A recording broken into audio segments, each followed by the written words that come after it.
Hello everyone, welcome to Science Think. आज की इस वीडियो में हम क्वेश्चन नंबर 4 के साथ में स्टार्ट करेंगे। मैंने यूनिटरी मेथड के ऊपर एक अलग से वीडियो बना रखी है जिसमें मैंने सिखाया है कि यूनिटरी मेथड क्या है और कैसे हम इसके क्वेश्चंस को सॉल्व करते हैं। इससे पहले के जो 3 क्वेश्चंस हैं उसके ऊपर भी मैंने वीडियो बनाई हुई है। अगर आपने वो 3 क्वेश्चंस वाली वीडियो नहीं देखी है तो आप पहले उन क्वेश्चंस को भी देख सकते हैं कि वो हमने कैसे सॉल्व किए हैं। इसके बाद में हम यहाँ पर स्टार्ट कर रहे हैं क्वेश्चन नंबर 4 के साथ में। यहाँ पर मैंने क्वेश्चन लिखा हुआ है अपने लिए, आप अपनी बुक खोलकर देख सकते हैं, वहां पर भी बिल्कुल सेम टू सेम क्वेश्चन आपको मिल जाएगा। चलिए हम स्टार्ट करते हैं क्वेश्चन नंबर 4 के सोल्यूशन के साथ में। देखिए क्वेश्चन नंबर 4 के अंदर है cost of 5 kg of wheat. So 5 kilo गेहूं है, उसका आपको कॉस्ट दे दी गई है। ए पार्ट है एंड बी पार्ट है। ए पार्ट के अंदर उसने कहा है what will be the cost of 8 kg।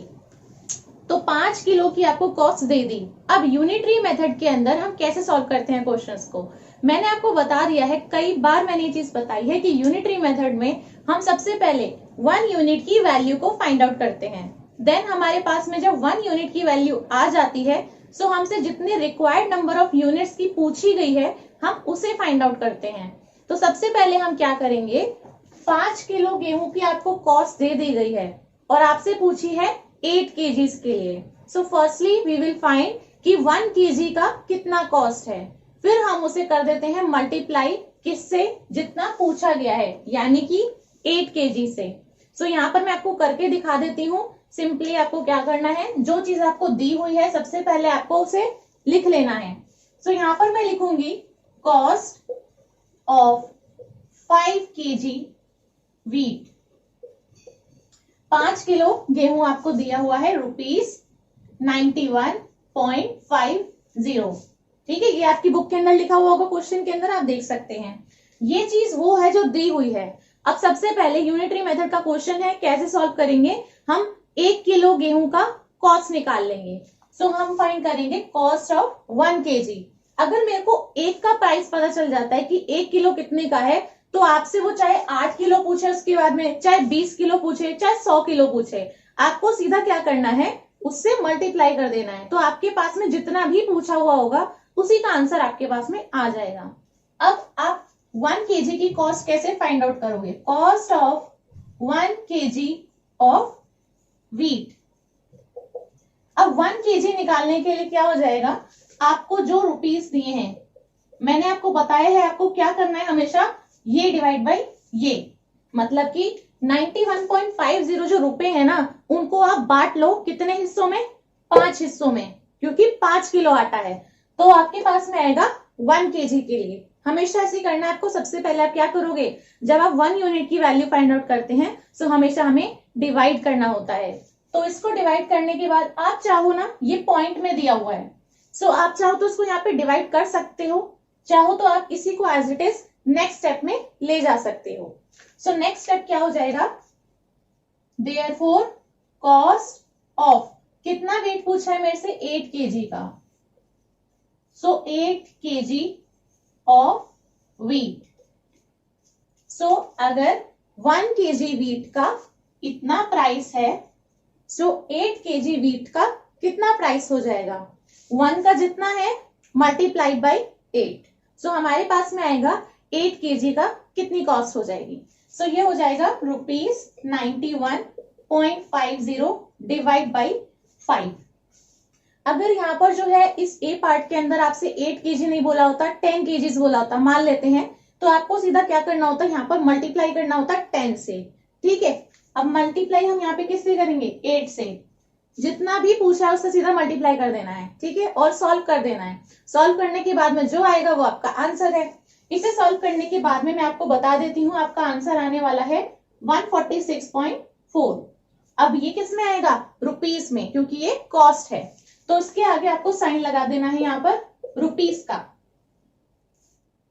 आप ये मल्टीप्लाई डिवाइड खुद से करके देख सकते हैं, बाकी सॉल्व कैसे करना है, ठीक है, वो मैंने आपको बता दिया है। ₹146.4 क्वेश्चन नंबर 4 का आंसर है। अब इसी के अंदर है इसका बी पार्ट। सो बी पार्ट के अंदर अभी देखो, उसने आपसे कहा था कि अगर इतना आपको 8 किलो चाहिए तो आपकी कितनी कॉस्ट हो जाएगी। अब इसी क्वेश्चन को वो दूसरी तरीके से भी पूछ सकता है जो उसने सेकंड पार्ट में पूछा है। सेकंड पार्ट में इसने बोला है कि क्वांटिटी ऑफ व्हीट बताओ, अगर मेरे पास में 183 रुपीज है। तो अब उल्टा उसने बोल दिया है, लेकिन सॉल्व करने का मेथड बिल्कुल सेम ही रहेगा। अब उसने कहा है कि मेरे को क्वांटिटी बताओ, यानी कितना केजी होगा, और उसने प्राइस दे दिया है। तो अब हम क्वेश्चन को किस फॉर्मेट में लिखेंगे, किस तरीके से लिखेंगे हम इस तरीके से कि रुपीज 91.50 में आपका कितना है, 5 किलो व्हीट आता है। देखिए जब आपसे पूछा गई थी कॉस्ट, तो हम कॉस्ट के हिसाब से लिखते हैं कि 5 किलो में आपका इतनी कॉस्ट आ रही है। अभी जब हमसे उसने क्वांटिटी पूछी है और प्राइस उसने बता दिया है, तो पहले हम किस तरीके से लिखेंगे कि अगर 91.50 कॉस्ट है यानी प्राइस है, तो उसमें 5 किलो आता है। अब हम क्या फाइंड करेंगे, 1 यूनिट के लिए, यानी कि 1 रुपीज में आपका कितना केजी आ जाएगा। फिर हम क्या करेंगे, फिर हम करेंगे मल्टीप्लाई रुपीज 183 से। 1 रुपए में हमें पता चल रहा है कितना आ रहा है, तो 183 को क्या करेंगे, मल्टीप्लाई करेंगे तो पता चल जाएगा 183 रुपीज में आपका कितना वेट आ जाएगा। सिंपली सब में हम एक ही चीज कर रहे हैं, पहले हम डिवाइड देन मल्टीप्लाई। आप खुद से इसको सोच के देखेंगे तो आपको और अच्छे समझ में आएगा ये चीज। अब हम फाइंड करेंगे 1 यूनिट के लिए। सो 1 रुपीज में आपका यहाँ पर कितना केजी वेट हो जाएगा। अभी मैंने आपको बताया था क्या करते हैं, ये डिवाइड बाई ये।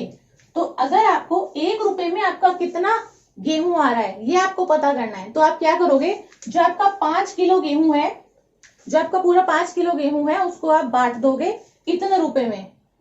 ठीक है, तो 91.50 में मैंने इसको बांट दिया, इसको हम ऐसे लिखेंगे। तो ये मैंने लिख दिया। अब ये हमारा हो गया। अब ये जो अगर आप इसको डिवाइड करते हो तो मेरे को पता चलेगा कि मेरा 1 रुपए में मेरे को कितना वेट मिल रहा होगा। सो इसको हम ऐसे ही रहने देते हैं। चाहो तो आप इसको सॉल्व भी कर सकते हो।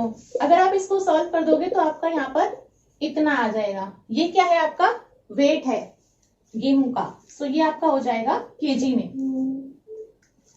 तो हमें दे रखा था इतने में आपका 5 किलो वेट आता है, तो हम निकालेंगे कि 1 रुपए में कितना आता है। तो 1 रुपए में आपको सिर्फ मिल रहा है 0.054 केजी। अब हम निकाल देंगे देयरफॉर इन रुपीज 183। अब मेरे पास में 1 रुपया है तो मेरे को इतना मिल रहा है। अगर मेरे पास में 183 रुपए हैं तो मेरे को कितना मिलेगा, सीधा इसका हो जाएगा 183 टाइम्स। सो यानी सिंपली इसको मल्टीप्लाई कर दो आप, 0.054 को मल्टीप्लाई कर दो 183 से, तो आपको पता चल जाएगा कि अगर आपके पास में इतने रुपए हैं तो आपको कितना वेट मिलने वाला है। तो अगर आप इसको मल्टीप्लाई करते हो तो आपके पास में आता है 10 केजी। सो इसका आंसर है 10 केजी ऑफ व्हीट।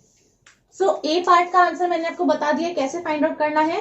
और सिमिलरली अगर आपसे क्वेश्चन को उल्टे तरीके से पूछा जाता है तो आपको इस तरीके से उसका आंसर निकाल देना है। क्वेश्चन नंबर 4 का बी पार्ट का 10 केजीज आंसर है। अब हम देख लेते हैं क्वेश्चन नंबर 5। क्वेश्चन नंबर 5 के अंदर दिया हुआ है the temperature dropped by 15 degree Celsius in the last 30 days. 30 दिन के अंदर, जो पिछले 30 दिन गए हैं उसमें 15 डिग्री सेल्सियस तक जो है आपका टेम्परेचर ड्रॉप कर गया है।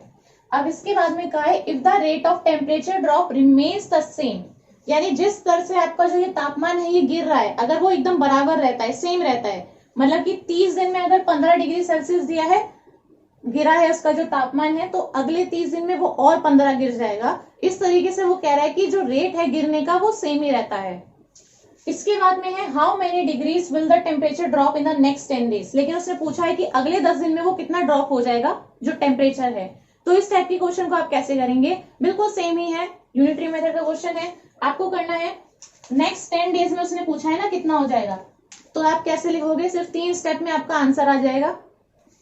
30 दिन में आपका कितना टेम्परेचर गिरा है, 1 दिन में आपका कितना टेम्परेचर गिरेगा, फिर आपका आ जाएगा कि 10 दिन में आपका कितना टेम्परेचर गिरेगा। बस ऐसे आपको सोच लेना है। तो इस टाइप में हम लिखेंगे सबसे पहले इन द लास्ट 30 डेज। ये मैं लिख रही हूँ कि 30 दिन में आपका कितना टेम्परेचर ड्रॉप हुआ है। ये आप पूरी स्टेटमेंट जो है अपना उसमें आंसर में लिख सकते हैं। ठीक है, यहाँ पर मैं सिर्फ आपको बता रही हूँ कि आपको सॉल्व कैसे करना है और आपका आंसर कितना आना चाहिए। यहाँ पर पूरे स्टेटमेंट की फॉर्म में मैं आपको लिख के नहीं दिखा रही, वो आपको खुद से ही ठीक से लिखना पड़ेगा। ये है इन द लास्ट 30 डेज, 30 दिन में आपका टेम्परेचर ड्रॉप हुआ है 15 डिग्री सेल्सियस का। अब निकाल देते हैं इन 1 डे कितना टेम्परेचर ड्रॉप होगा। पूरी स्टेटमेंट लिखनी है आपको, जब आप लिखेंगे इसको आंसर को ठीक से दो। यहाँ पर सिर्फ मैं समझाने का काम कर रही हूँ। इन 1 डे आपका टेम्परेचर ड्रॉप कितना हो जाएगा। अब वो कैसे फाइंड आउट करते हैं, मैंने आपको सिंपली बताया था, ये डिवाइड बाई ये करना होता है। मतलब कि एक दिन में आपका टेम्परेचर कितना गिर रहा है ये आप फाइंड आउट कर सकते हो। 15 डिग्री सेल्सियस जो है मैं उसको 30 दिन में बांट दूं तो मेरे को पता चल जाएगा कि एक दिन में वो कितना टेम्परेचर गिर रहा होगा। तो इसको अगर आप डिवाइड कर दोगे तो आएगा आपका 1/2। ठीक है, काट तो आप सकते हैं, 15 1 जा 15 होता है, 15 2 जा 30 होता है, तो यानी कि 1/2। जब ये क्या है आपका डिग्री सेल्सियस में टेम्परेचर है, तो आप यहाँ पे लगा दीजिए डिग्री सेल्सियस। इस तरीके से हमें पता चल गया कि 30 दिन में इतना टेम्परेचर ड्रॉप हुआ है, एक दिन में इतना टेम्परेचर ड्रॉप हुआ है। अब 10 दिन का पूछा है, जो एक दिन में ड्रॉप हो रहा है उसको सीधा मल्टीप्लाई कर देंगे हम 10 से। सिंपली एक चीज है, पहले डिवाइड कर रहे हैं फिर हम मल्टीप्लाई कर रहे हैं जो पूछा है उसी वाले से। तो हम लिखेंगे therefore in next 10 days temperature dropped, ये पूरा लिखना है आपको, इज इक्वल टू, ये आपका हो जाएगा 1/2 इंटू 10। सो 1/2 इंटू आप 10 कर लीजिए, आपके पास में इसका आंसर आ जाएगा। काटेंगे तो आपके पास में आएगा 5 डिग्री सेल्सियस। डिग्री सेल्सियस में आएगा क्योंकि उसने क्वेश्चन में पूछा है हाउ मेनी डिग्रीज, टेम्परेचर पूछा है इसलिए। सो क्वेश्चन नंबर 5 का आपका आंसर हो जाता है 5 डिग्री सेल्सियस। अब इसी के बाद में है question number 6। Shaina pays ₹15,000 as rent for 3 months। 3 महीने का उसे 15,000 जो है वो किराया देना पड़ रहा है। How much does she has to pay for a whole year, पूरे साल का उसको कितना रेंट देना पड़ेगा। अगर पर महीने का जो उसका रेंट है, जो उसको किराया देना पड़ रहा है, वो सेम ही है, तो सबसे पहले आपको इसमें बताना क्या है, प्राइस बताना है, यानी कि उसको कितना रेंट देना पड़ रहा है, कॉस्ट बतानी है उसकी। ठीक है, तो यानी कि इसमें आपको रुपीज में आंसर पूछा गया है। तो सबसे पहले हम लिखेंगे कि 3 महीने में उसे कितना देना पड़ रहा है, फिर लिखेंगे 1 महीने में कितना देना पड़ रहा है, फिर हम लिखेंगे क्या कि उसको 1 साल में कितना देना पड़ रहा है। 1 साल में 12 महीने होते हैं, तो आप लिख सकते हो कि 12 मंथ्स में कितना देना पड़ रहा है। ठीक है, सबसे पहले आप कैसे लिखेंगे, फॉर 3 months, 3 महीने के लिए रेंट जो है वो रुपीज है 15,000।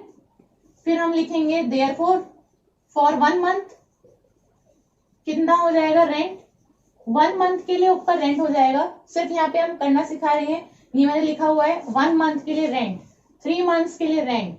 ठीक है, अगर आप अपनी कॉपी के अंदर लिखते हैं तो आपको खुद से ही पूरा स्टेटमेंट अच्छे से लिख के दिखाना पड़ेगा। यहाँ पर मैं कंप्लीट आंसर नहीं लिख रही हूँ। सो ये हो जाएगा आपका 3 months के लिए रेंट इतना है, 1 month के लिए कितना हो जाएगा, जो आपकी 15,000 रुपीज है, इसको आपको डिवाइड कर देना है 3 से, तो 1 महीने का आ जाएगा रेंट। इसको आप डिवाइड कर दो, काट दो, तो आपके पास में आएगा 5,000 रुपीज। मतलब 1 महीने में वो 5,000 रुपए रेंट दे रही है, किराया दे रही है। तो 1 महीने का 5,000 है, तो आपका 12 महीने का कितना हो जाएगा, इसको सीधा मल्टीप्लाई कर देंगे 12 से। आप लिख सकते हैं 1 ईयर जो है it is equal to 12 months। 1 साल में 12 महीने होते हैं। So therefore for 12 months rent is equal to, rent कितना हो जाएगा, 1 महीने का 5,000 जो है मल्टीप्लाइड बाई 12, सो हो गया 60,000 रुपीज। सो क्वेश्चन नंबर 6 का आंसर है आपका 60,000 रुपीज। नेक्स्ट है हमारा क्वेश्चन नंबर 7। क्वेश्चन नंबर 7 में है cost of 4 dozen bananas is ₹180। 4 दर्जन केले हैं, उसका 180 रुपए है। How many bananas can be purchase for, 90 रुपए में कितने आ जाएंगे। आप यहाँ से डायरेक्टली भी देख सकते हैं या फिर आप डायरेक्टली यहाँ से ऐसे देख सकते हैं। आपसे पूछा गया है कितने बनानास आ जाएंगे 90 रुपए में। सबसे पहले हम देख लेंगे 180 में कितने बनानास मिल रहे हैं, फिर हम देखेंगे कि 1 रुपए में हमें कितना मिल रहा है, फिर हम देखेंगे कि 90 रुपए में कितने मिल जाएंगे। तो हमें कॉस्ट कॉस्ट कॉस्ट इस तरीके से देखनी है। 180 में हमें कितने बनानास मिल रहे हैं, फिर 1 रुपए में कितना मिल रहा है, फिर 90 रुपए में कितने मिल रहे हैं। फर्स्ट वाला फाइंड आउट करने के लिए हम डिवाइड करते हैं, देन हम मल्टीप्लाई कर देते हैं सीधा 90 से। अगर इसी तरीके से यहाँ पे 200 रुपए का पूछा होता तो हम 200 से मल्टीप्लाई कर देते हैं। तो यहाँ पे आपको लिखना है कि ₹180 में आपको कितने मिल रहे हैं, 4 डजन बनानास। सो आप यहाँ पे देख सकते हो 1 डजन बराबर होता है 12 के। तो यानी कि आपके 4 डजन का मतलब क्या है, एक डजन में आपके 12 केले आ रहे हैं, ठीक है। सो एक में 12, फिर दूसरे में 12, फिर तीसरे में 12, फिर चौथे में 12। तो यानी इन सबको जोड़ लोगे तो आपके पास में 4 दर्जन केले बता देंगे कितने हैं, या फिर आप सीधा यहाँ पे कर दो 12 इंटू 4, ठीक है, तब भी आपको पता चल जाएगा 4 दर्जन में आपके कितने केले आ रहे हैं। सो आप इसको मल्टीप्लाई कर दोगे तो आपके पास में आ जाएगा 48। तो यहाँ पे आप लिख सकते हो 4 डजन बनानास, या फिर आप लिख सकते हो 48 बनानास। मतलब 180 रुपए में आपके 48 बनानास आ जाएंगे। तो हम निकाल लेते हैं कि 1 रुपए में मेरे को कितने बनानास मिलेंगे और फिर 90 रुपीज में हमें कितने मिल जाएंगे, ठीक है। तो आपके 1 रुपए में कितने हो जाएंगे, ये डिवाइड बाई ये करते हैं, मैंने आपको कई बार ये बता दिया है। तो ये आपका हो जाएगा 48 डिवाइड बाई 180। इतने बनानास आपको मिलेंगे 1 रुपए में। आप चाहो तो उसको यहाँ पे सॉल्व भी कर सकते हो, या फिर यहाँ पे हम इसको सॉल्व नहीं करना चाहते हैं, हम इसको नेक्स्ट स्टेप में एज इट इज लिख सकते हैं। आएगा तो सॉल्व करने के बाद आपका उतना ही, तो आप इसको एज इट इज भी रख सकते हो। तो 90 रुपीज में आपके कितने आ जाएंगे, 1 रुपए में जितने आ रहा है ये मल्टीप्लाइड बाई कर दो उसको 90 से, तो पता चल जाएगा कि आपके 90 रुपए में कितने बनानास आएंगे। इसको आप कर दोगे तो 24 आ रहा है कटने के बाद में। पूरा आप इसको सॉल्व करोगे तो कटने के बाद में 24 बनानास आ जाएंगे। इसका आंसर आप जो है डायरेक्टली भी देख सकते हैं क्वेश्चन से ही। आपको 180 रुपए जो है ये 48 बनानास के लिए दिए थे, तो 48 बनानास 180 के हैं। अगर इसी प्राइस का मैं जस्ट आधा कर दूं तो यानी कि 90 रुपए में आपके कितने बनानास रहेंगे, इसी के आधे, तो यानी कि 24। आप डायरेक्टली भी देख सकते हो कि आपका आंसर सही है या फिर नहीं है, ठीक है। तो प्राइस आधा हो गया तो बनानास भी जस्ट आधे हो गए हैं। सो ये आपका आंसर हो जाता है क्वेश्चन नंबर 7 का। सो यही थी हमारी आज की वीडियो। मुझे उम्मीद है ये वीडियो आपको बहुत हेल्पफुल लगी होगी। अगर ये वीडियो आपको अच्छी लगी हो तो जल्दी से इस वीडियो को लाइक कर दें, अपने फ्रेंड्स के साथ में इस वीडियो को शेयर कर दें, और ऐसी ही और अच्छी और इन्फॉर्मेटिव वीडियोस देखने के लिए मेरे इस चैनल को सब्सक्राइब करना ना भूलें। Thank you.